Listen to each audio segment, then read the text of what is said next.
Good morning વિદ્યાર્થી મિત્રો. છેલ્લા લેક્ચરમાં આપણે ઉદાહરણ 13 સુધી જોયા. હવે એની આગળ જોઈએ તો ઉદાહરણ 14. આપણે નિશ્ચયના ગુણધર્મો ભણી ગયા. આપણે અત્યારે બધા ઉદાહરણો શું કરવાનું છે? લગભગ બધા ઉદાહરણમાં આપણે સાબિત કરવાનું છે નિશ્ચયના ગુણધર્મોનો ઉપયોગ કરીને. તો હવે ઉદાહરણ 14 માં શું કહે છે કે નિશ્ચય તમને ડાબી બાજુ આપેલું છે અને એનું મૂલ્ય 4abc આપણે સાબિત કરવાનું છે. તો હવે શું કરશું? આપણે આગળ જોઈ ગયા ગુણધર્મોમાં કે નિશ્ચયનું વિસ્તરણ કઈ રીતે કરશું. વિસ્તરણ કરવા માટે પહેલા તો ડાયરેક્ટ આનું વિસ્તરણ થશે નહીં, બહુ લેન્ધી પ્રોસેસ થઈ જશે, બહુ લાંબુ થઈ જશે ગણતરી. એટલા માટે આપણે ગુણધર્મોનો ઉપયોગ કરી જેમ બને એમ આ નિશ્ચયમાં 0 અથવા તો નાના પદ બનાવવાના છે, અથવા તો કંઈ કોમન નીકળે એવા ગુણધર્મોનો ઉપયોગ આપણે કરવાનો છે. તો હવે શું કરશું? તો જોઈએ કે 0 બને છે, ચેક કરીએ.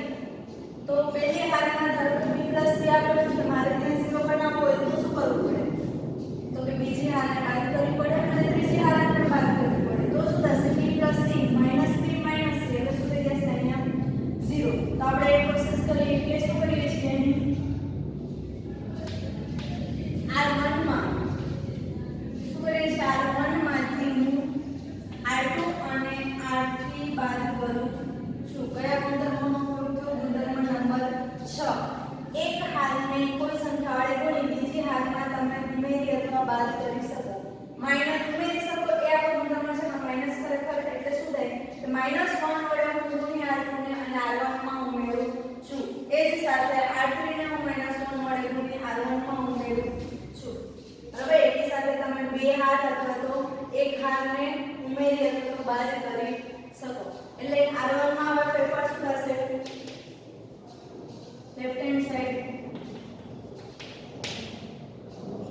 તો કે b બાદ કરું અને c બાદ કરું એટલે અહીંયા શું થઈ ગયું? 0. અહીંયા જે પ્રક્રિયા અહીંયા થાય છે એ જ વસ્તુ ગણતરીમાં ખાસ બાકીના ઘટકોમાં ધ્યાન રાખવાનું છે. અહીંયા તો 0 બનાવો છો એટલે આપણે ડાયરેક્ટ 0 લખી નાખ્યું, પણ બાકીના ઘટકોમાં જે ફેરફાર થાય છે એમાં ભૂલ ન થાય આપણે ખાસ ધ્યાન રાખવાનું છે. હવે અહીંયા a છે તો a માંથી શું બાદ થશે? તો -c - a - તો a અને a કેન્સલ થઈ જશે, પણ અહીંયા -c - c કેન્સલ થઈ જાય. શું થશે? -2c. અહીંયા a એમાંથી શું થશે? આપણે શું કરીએ છીએ? r1 - r2 - r3 એટલે કે હું આ રફમાં ગણતરી કરું તો a તો છે જ, એમાંથી શું બાદ થશે? તો કે બીજી આનો ઘટક એટલે કે b. એમાંથી શું થશે? તો કે r3 બાદ થશે એટલે કે -a - b બરાબર -r3 છે. તો શું વધશે? અહીંયા b અને b minus minus -2b. a અને a શું થઈ જશે? કેન્સલ. એટલે શું વધશે? અહીંયા -2b. બાકી બે હાલ જે છે એની એ જ રાખવાની છે, એમાં કંઈ ફેરફાર કરવાનો નથી. જે પણ ફેરફાર થશે એ આપણે આ પ્રક્રિયાનો ઉપયોગ કરેલો છે એટલે r1 માં જ ફેરફાર થશે. બાકી બંને હાલમાં નો મોડિફિકેશન એટલે કે બાકી બે હાલને આપણે કંઈ ફેરફાર કરવાનો છે નહીં, એને આગળ નહીં છે. તો હવે શું થશે? અહીંયા આપણે 0 બની ગયો. હવે બીજે ક્યાંય 0 બને છે? હવે બીજે ક્યાંય 0 કઈ રીતે બનાવશું? તો કે આમાં ક્યાંય બીજે ક્યાંય 0 બનતો નથી. કદાચ હું અહીંયા c માં 0 બનાવું તો શું થશે? આને હું બીજા સ્તંભને પહેલા સ્તંભમાં ઉમેરી દઉં, બાદ કરી દઉં, -1 વડે ગુણીને ઉમેરી દઉં તો શું થશે? આપણે જે આ 0 બનાવેલો છે એ જતો રહેશે. બરાબર? ત્યાં શું આવી જશે? 2c આવી જશે. એટલે કે આપણે અહીંયા 0 બનાવશું નહીં. અથવા તો હું એમ કહું કે પહેલા સ્તંભને હું બીજા સ્તંભમાં બાદ કરી દઉં તો અહીંયા 0 બનશે, પણ આ પદ આખું શું થઈ જશે? c + a - b મોટું થઈ જશે. કરો તો પણ વાંધો નહીં, ના કરીએ તો પણ ચાલે. હવે એ પદ મોટું થઈ જશે. જેમ બને એમ આપણે પદ નાના થાય એ વસ્તુ એવા ગુણધર્મોનો આપણે ઉપયોગ કરવાનો છે. તો શું થશે? હવે ડાયરેક્ટ હું પ્રથમ હારથી વિસ્તરણ કરી દઉં. પ્રથમ હારથી વિસ્તરણ કરતા શું થશે? ડેટાનું મૂલ્ય પેલો ઘટક આપણે પ્રથમ હારથી કરીએ છીએ એટલે કે પ્લસ માઈનસ પ્લસ નિશાની આપણને ખબર છે 0 બરાબર. એની સાથે એનો નિશ્ચય પણ લખવાની જરૂર છે. કેમ? તો કે 0 ના ગુણાકારમાં હંમેશા શું થશે? 0. હવે ઓલરેડી અહીંયા પ્રથમ હારથી કરીએ છીએ એટલે 2c ની નિશાની કેવી આવશે? માઈનસ, પણ 2c પોતે કેવા છે? માઈનસ, એટલે માઈનસ થાય છે વિદ્યાર્થીઓ એ અહીંયા થશે આ રીતે ગણતરી કરવામાં થશે પ્લસ માઈનસ ની હંમેશા વધારે ભૂલ થાય છે એટલે અહીંયા ખાસ ધ્યાન રાખવાનું -2c પોતે છે પણ આપણે જે મિશ્રણની નિશાની કરીએ છીએ એ પણ કેવી આવશે માઈનસ એટલે માઈનસ માઈનસ સુધી આવશે +2c એની સાથે એ જે હાર અને જે સ્તંભમાં છે એને બાદ કરતા શું વધે છે તો કે bc b a + b બરાબર બીજો ઘટક ઓલરેડી નિશાની કેવી આવશે પ્લસ પણ 2b પોતે કેવા છે માઈનસ એટલે માઈનસ આવશે બરાબર ઘટકની નિશાની તો એની આવશે જે આપણે બદલવાની છે ની આપણે જે પ્લસ માઈનસ પ્લસ કે રેકોર્ડની નિશાની કઈ છે કે માઈનસ બંને એડ્રેસ છે ઘાત ન કરવી પડે એટલા માટે આપણે શોર્ટકટ કી યાદ રાખેલી છે પ્લસ માઈનસ પ્લસ પ્રથમ હાર માટે બીજી હાર માટે માઈનસ પ્લસ માઈનસ ત્રીજી હાર માટે પ્લસ માઈનસ પ્લસ તો અહીંયા પ્લસ આવશે વિસ્તરણ માટેની નિશાની પરંતુ અહીંયા 2b કેવા છે માઈનસ એટલે એ -2b હવે 2b -2b જે સ્તંભ અને જે હારમાં છે એને બાદ કરતા બાકીના ઘટકો જે છે એના એ જ આવશે b c c + a અને c આપણે શું કર્યું પ્રથમ હારને લઈને વિસ્તરણ કરેલું છે હવે 0 કાઈ ફેર ન પડે અહીંયા 2c * b હારની સાઈડ મળી ગયો આપણને એટલે ક્રોસ ગુણાકાર શું થશે b ને હું આના આગળ ગુણો એટલે ડાયરેક્ટ ગુણાકાર કરી નાખું છું એક સ્ટેપ કટ કરીને એટલે શું થશે અહીંયા ab + b² માઈનસ b અને c નો ગુણાકાર શું થશે bc માઈનસ 2b ને એમનો જ રાખી આને ક્રોસ ગુણાકાર કરી નાખો એટલે શું થશે bc minus c * c + a minus minus નિશાની આપણે હાર લેતા જઈએ એટલે શું થશે c² માઈનસ ac હવે 2c ને અંદર ગુણી દઈએ એટલે શું થશે 2c એટલે કે 2abc પ્લસ 2c * b² એટલે કે 2cb² 2c * -bc એટલે કે -2bc² માઈનસ 2b અંદર ગુણાશે એટલે કે -2b²c માઈનસ માઈનસ કેવા થઈ જશે પ્લસ અંદર ગુણે c² આવે એટલે કે 2bc² માઈનસ માઈનસ કેવા થશે પ્લસ 2b * ac એટલે કે 2abc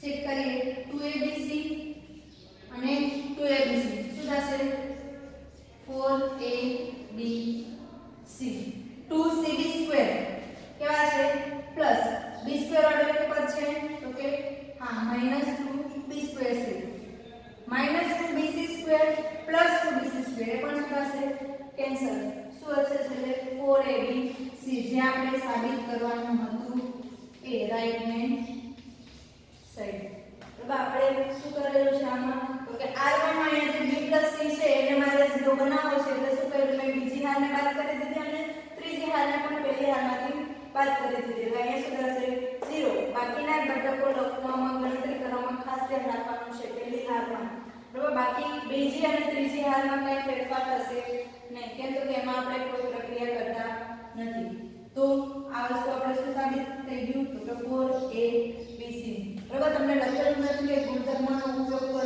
અથવા તો વિસ્તરણ કર્યા સિવાય સાબિત કરો એટલે આપણે શું કરશું ગુણધર્મનો ઉપયોગ કરી અને વિસ્તરણ પણ કરશું જો વિસ્તરણ કર્યા વગર કીધું હોય તો એ વસ્તુ ખાસ ધ્યાન રાખજો ત્યારે આપણે વિસ્તરણ કરી શકશું નહીં ત્યારે આપણે આમાં જ ગુણધર્મનો ઉપયોગ કરતો જવાનો અને જે વસ્તુ ડાબી તરફ જમણી બાજુ જે સાબિત કરવાની છે એ કરવાની થશે એટલે એક વસ્તુ તમારે રકમ ખાસ કરીને બે વાર વાંચી લેવાની કે વિસ્તરણ કર્યા વગર છે કે કંઈ લખેલું નથી બરાબર એ વસ્તુ ખાસ ધ્યાન રાખવાનું છે આ જ દાખલો તમે બીજી રીતે પણ કરી શકો બીજી રીતે એટલે કે કઈ રીતે કરી શકો નિશ્ચયમાં ઘણા બધા દાખલા એવા છે કે જે એક કરતાં વધારે રીતે થશે કેમ કે આપણે 6 ગુણધર્મો આપેલા છે એ ગમે તે રીતે કોઈ પણ રીતે પહેલા અથવા બીજા 1 થી 6 ગુણધર્મોમાં કોઈ પણ ગુણધર્મોનો ઉપયોગ કરી અને આપણે સાબિત કરી શકીએ અહીંયા મેં 0 કરેલું છે અથવા તો આ જ નિશ્ચયમાં તમે ચેક કરો અહીંયા પણ 0 બનશે કેમ તો કે હું ત્રીજા સ્તંભને -1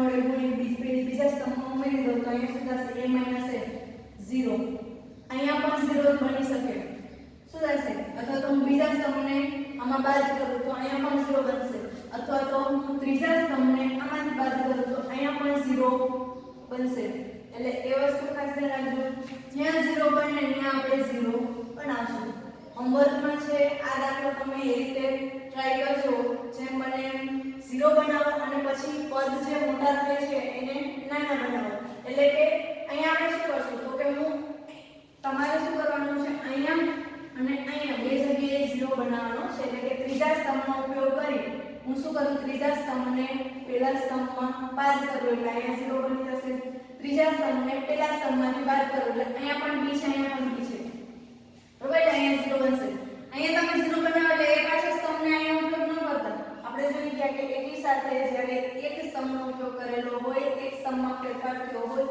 ત્યારે બીજો ગુણધર્મનો ઉપયોગ કરતા એ સ્તંભનો ઉપયોગ થશે નહીં કેમ કે આપણે ત્રીજા સ્તંભને આમાંથી બાદ કરી દીધો એટલે આ સ્તંભના ઘટકો બધા સુધી ગયા બદલી ગયા એટલે c રહેશે નહીં અહીંયા બીજો ઘટક આવી જશે એટલે પછી એને આપણે આમાંથી બાદ કરીશું તો અહીંયા 0 થશે નહીં એટલે કે એકી સાથે એક સ્તંભ જે સ્તંભની પ્રક્રિયા થતી હોય એ સ્તંભનો ઉપયોગ આપણે કરવાનો નથી એ વસ્તુ ખાસ ધ્યાન રાખવાનું છે હાર અને સ્તંભ બંને માટે લાગુ પડે છે એટલે આપણે શું કરીએ છીએ ત્રીજા સ્તંભનો ઉપયોગ કરીએ છીએ ત્રીજા સ્તંભને હું બીજામાં બાદ કરી દઉં ત્રીજા સ્તંભને હું પહેલામાં બાદ કરી દઉં તો તમને બે જગ્યાએ 0 બનશે ક્યાં મળશે અહીંયા અને અહીંયા પછી આગળ જેમાં નિશ્ચય તમને મળશે એમાં તમારે આગળ કયો ગુણધર્મનો ઉપયોગ કરો કે જેથી કોઈ પદ નાના થાય બરાબર અને પછી તમે આગળ એનું વિસ્તરણ કરવાનું છે ટ્રાય કરજો હોમવર્કમાં છે હવે ઉદાહરણ 15 અહીંયા આપણે શું કીધું છે તમને આના બરાબર 0 સાબિત કરવાનું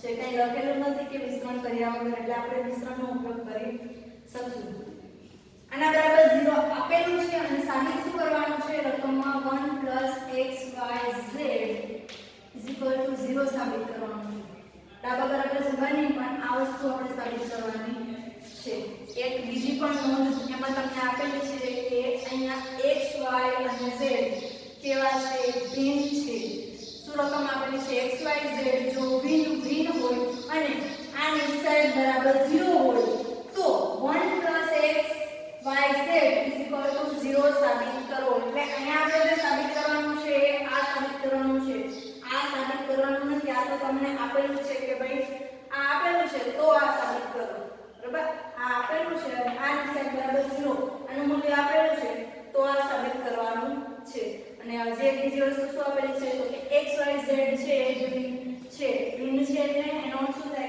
x y અને z ત્રણેય સરખા છે નહીં ત્રણેયનું મૂલ્ય કેવું છે અલગ અલગ છે શું હોય ગમે તે હોય આપણે કંઈ એ જોવાનું નથી ખાલી આપણી પાસે શું છે તો x y z છે એ ભિન્ન છે બંને અથવા ત્રણેય સેમ છે નહીં તો હવે આમાં શું કરશું આપણે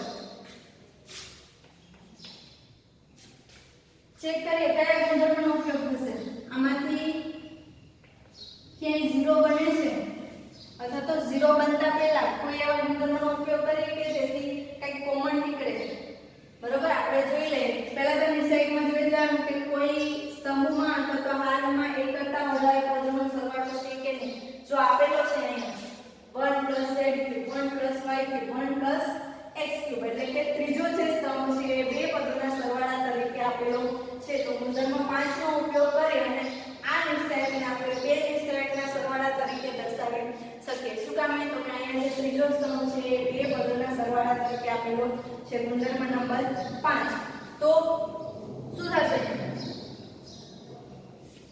કયા ગુણધર્મમાં પાંચમા ગુણધર્મનો ઉપયોગ કરશું કયા સ્તંભમાં ફેરફાર થશે તો કે ત્રીજા સ્તંભમાં બાકીના જે બે સ્તંભ છે એને આપણે કંઈ ફેરફાર કરવાનો છે નહીં એટલે કે એને આપણે નો modification x y z x² y² z² હવે અહીંયા ફેરફાર થશે આપણે બે અલગ અલગ નિશ્ચયકના સરવાળા તરીકે દર્શાવી શકીએ ગુણધર્મ 5 નો ઉપયોગ કરીને એટલે અહીંયા નિશ્ચયકમાં શું હશે તો કે હું અહીંયા 1 લખું તો પણ ચાલે તમે x³ y³ z³ પણ લખી શકો શું દર્શાવે અહીંયા x y z અહીંયા છે x² y² z² અહીંયા વચ્ચે x³ y³ અને z³ હવે એક વસ્તુ મેં તમને આગળ કીધી હતી કે જો નિશ્ચાયકમાં 1 1 1 1 હોય તો આપણે બીજું કાંઈ પણ વિચારવાનું છે નહીં. 1 1 1 હોય એટલે ડાયરેક્ટ આમાં 0 આરામથી બની જાય. હું પહેલી હારને આમાંથી બાદ કરી દઉં, પહેલી હારને ત્રીજી હારમાંથી બાદ કરી દઉં તો અહીંયા બંને જગ્યાએ શું મળશે? 0. પણ એ કરતા પહેલા એક વસ્તુ આપણે અહીંયા ધ્યાન લઈએ તો અહીંયા શું કોમન નીકળશે? આનું વિસ્તરણ પછી કરશું. હારે હારે આપણે આ નિશ્ચયકમાં શું કરી દઈએ કે કોમન નીકળે છે. ચેક કરીએ શું કોમન નીકળે છે? x કોમન નીકળે છે. પહેલી હારમાંથી x કોમન નીકળે છે, બીજી હારમાંથી y કોમન નીકળે છે અને ત્રીજી હારમાંથી z કોમન નીકળે છે. તો આપણે એ કાઢી લઈએ x y z x2 y2 અને z2. આ નિશ્ચયકનું એમનેમ જ રાખું છું. પછી બંને નિશ્ચયકનું આપણે વિસ્તરણ સાથે કરશું. એમાંથી હું પહેલી હારમાંથી x કોમન કાઢું છું, બીજી હારમાંથી y કોમન કાઢું છું, ત્રીજી હારમાંથી હું z કોમન કાઢું છું. ગુણધર્મ નંબર 3 એટલે કે અહીંયા શું કોમન નીકળશે? x y અને z. ગુણાકારમાં આવશે ને કોમન કાઢેલા છે એટલે તો શું વધશે? અહીંયા x કોમન નીકળી ગયો પહેલી હારમાંથી એટલે શું વધ્યું? અહીંયા 1. અહીંયા x2 છે તો કોમન નીકળી ગયો શું વધશે? x. અહીંયા x2 x કોમન નીકળી ગયો એટલે શું વધશે? x2. હવે અહીંયા 1 અહીંયા શું વધશે? y. અહીંયા શું વધશે? y2. અહીંયા શું થશે? 1 z z2. આના બરાબર 0 તો તમને આપેલા જ છે. શું કર્યું આપણે? હારે હારે લખવાનું ભૂલવાનું નથી. બે નિશ્ચયક છે તો લખશું શું? તો કે બીજા નિશ્ચયકમાં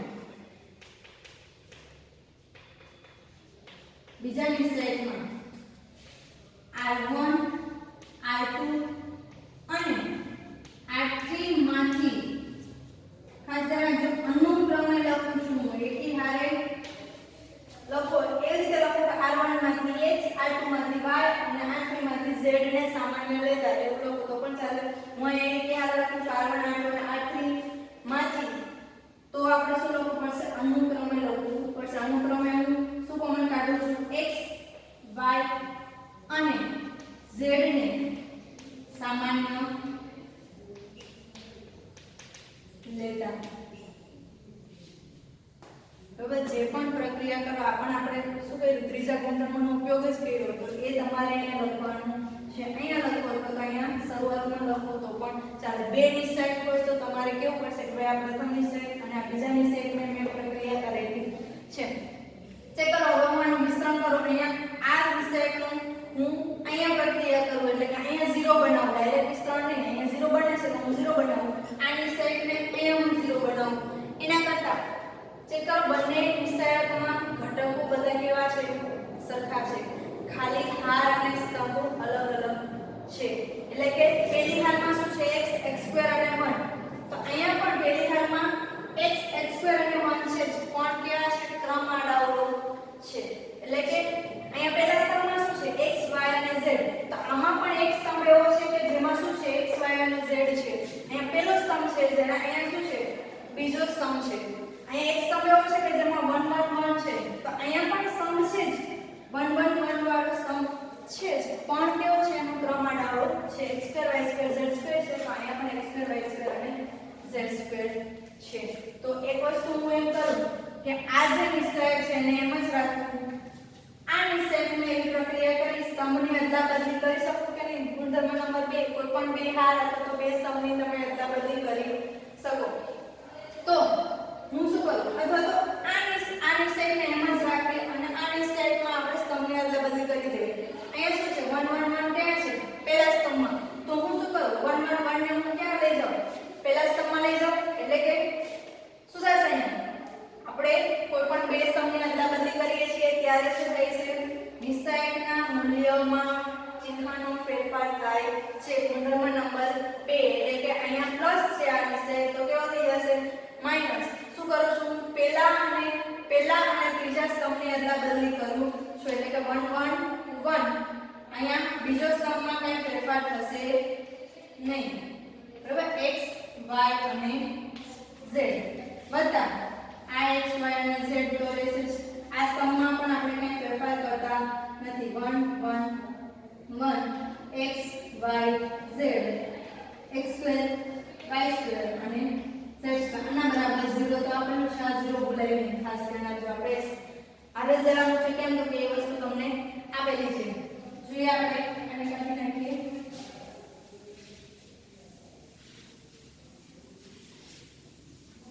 પેલો જે સ્તંભ હતો 1 1 1 વાળો એ આપણને મળી ગયો છે. હવે આમાં શું ફેરફાર છે તો xyz છે ત્રીજા સ્તંભમાં છે, જ્યારે xyz છે ક્યાં છે બીજા સ્તંભમાં. હજુ બીજો અને ત્રીજા સ્તંભની અદલાબદલી કરું તો થઈ શકે કે નહીં? પાછું શું કરું છું, અહીંયા આપણે શું કર્યું તો કે પ્રથમ નિશ્ચાયકમાં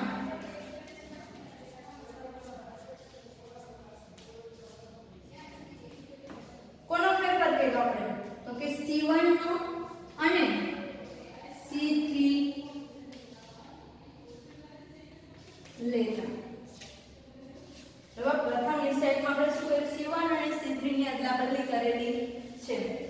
હજુ બંને નિશ્ચાયક સમાન નથી, અમારે સમાન કરવા છે જેથી હું આખા નિશ્ચાયકને કોમન કાઢી અને પછી એનું મિશ્રણ કરી શકું. હવે xyz છે ક્યાં છે ત્રીજા સ્તંભમાં અને બીજા સ્તંભમાં, એટલે હું હજી શું કરું છું બીજા સ્તંભ અને ત્રીજા સ્તંભની અદલાબદલી કરું છું. પાછી અદલાબદલી થશે માઈનસ છે એટલે હજી -1 ગુણશે એટલે કે -1 નો વર્ગ એટલે શું થશે અહીંયા 1 1 1 અહીં શું થશે x y z અહીં શું થશે તો કે x2 y2 z2 વત્તા x y z એમનો રહેશે અહીંયા 1 1 1 આની સેક તો જે હતો એ જ x2 y2 અને z2 આના બરાબર 0 તો આપેલું છે.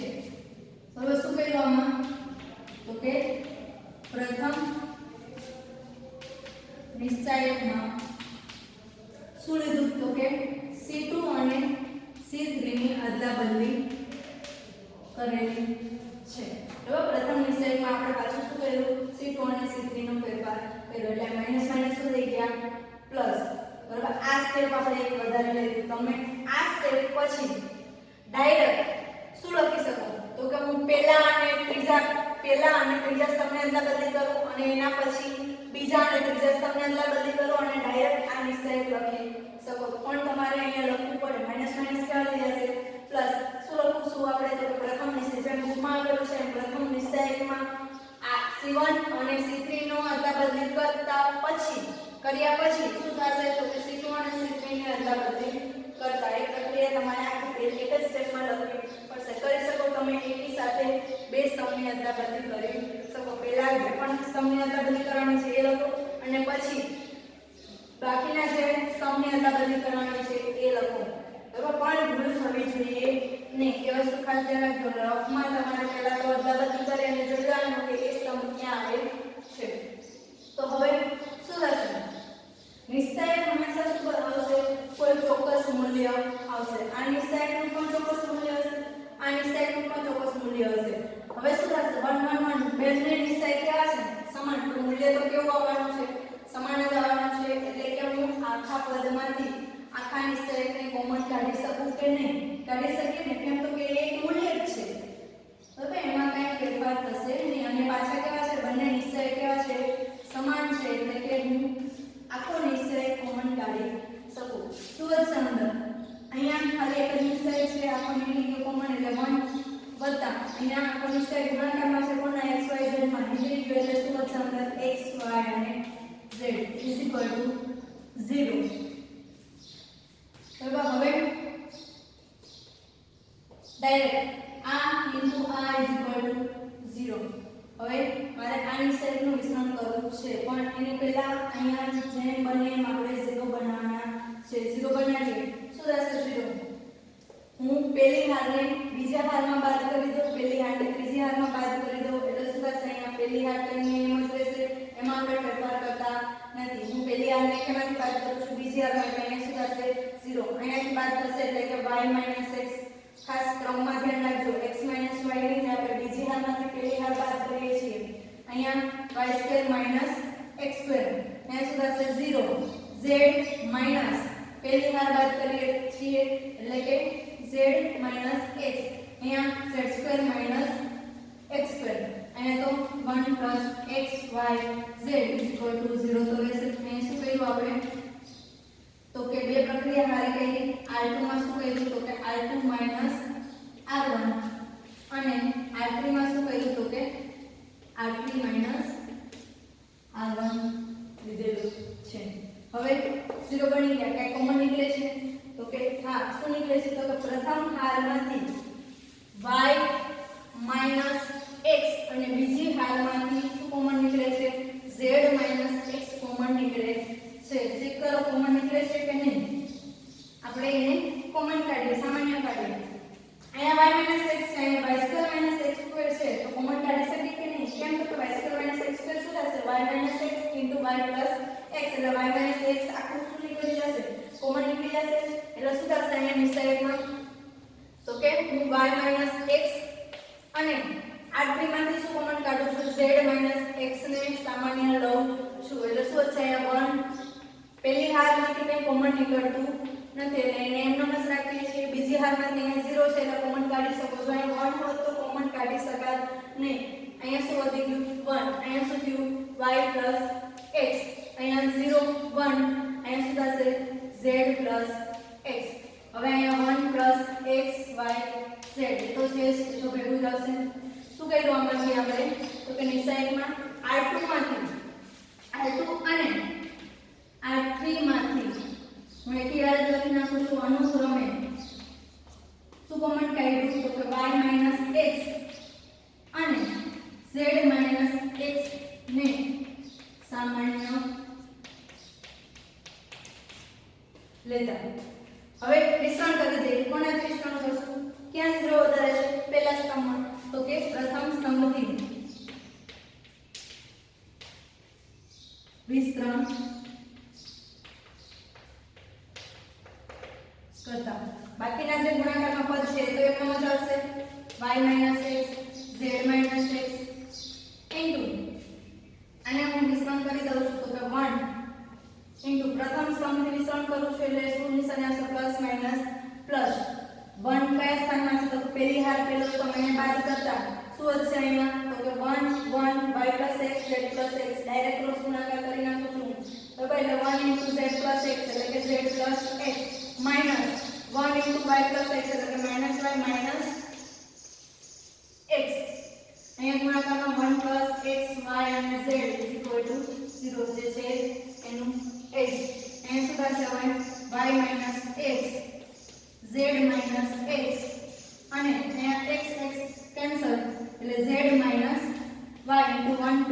x y અને z 0. અને બધા પદ કેવા છે ગુણાકારમાં. આપણે શું સાબિત કરવાનું છે 1 x y z 0. તો એક વસ્તુ અહીંયા શું ધ્યાન રાખવાની છે તો કે આ ત્રણેય પદ 0 થશે નહીં.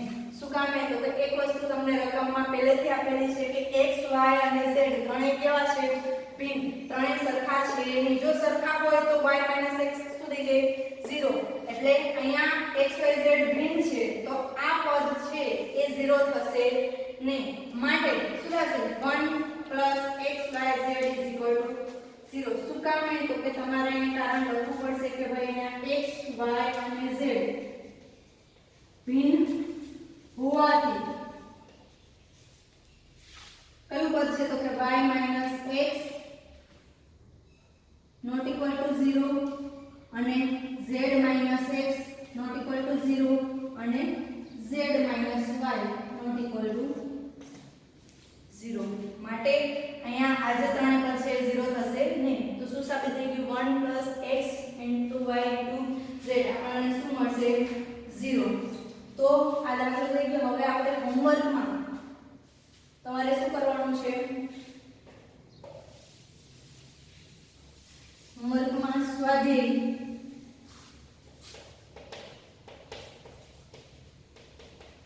4.2 નો દાખલા નંબર 7 અને 8 માંનો પહેલો